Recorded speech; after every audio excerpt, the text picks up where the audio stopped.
Zen Fernandez, napahiya na naman mga idol, panoorin natin. Let me just take this opportunity, sir, kasi yung mga mga victims' family are saying they're being trolled by the Duterte supporters, and sabi ng kanilang counsel, it will help the case and it will affect yung case ni dating Pangulo. Reaksyon nyo lang po doon. Wala po akong reaksyon doon dahil hindi ko naman alam kung tinotroll sila eh. Hindi ko alam kung sino sila. Malalaman pa lang po namin kung sino sila kapag reveal na ng prosecution. Kaya nga po, sa lalong mabilis na panahon, dapat magbuo na itong legal team kasi magsisimula na po yung proseso ng discovery. Sa ngayon po,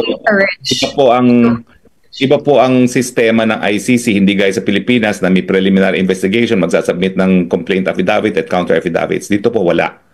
Everything was done unilaterally by the prosecution, and it is only now that we will find out kung anong basihan. Pero I have this as an observation. Akala ko ba libo-libo ang sinasabi nilang pinatay kaya naging crimes against humanity? Nagulat na lang ako na 43 ang sinasabi nila, no? Nasaan yung libo-libong sinasabi nila, no? At paulit-ulit naman nilang sinasabi yan na pinapatay daw ng Pangulo, di umano ang libo-libong tao. Pero nung binasa naman yung akusasyon kay Presidente, ang binanggit 43. Over a period of 8 years, no? So 43 divided by 8, how many is that? Okay. But we don't encourage attacking or trolling anybody from any side. Well, what I can say is that we have freedom of expression. Let a million flowers bloom. After all, the true test of truth is the power of an idea to be accepted in the free marketplace of ideas.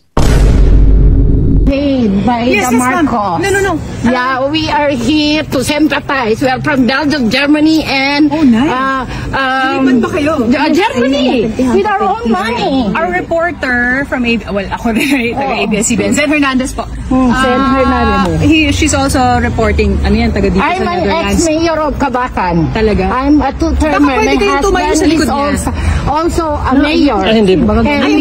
Gagamitin niyo lang kami eh. Bakit naman? Kayo kay Duterte, diba? Oo. She tried to check the health of our president. He's an 80 years old by March 28.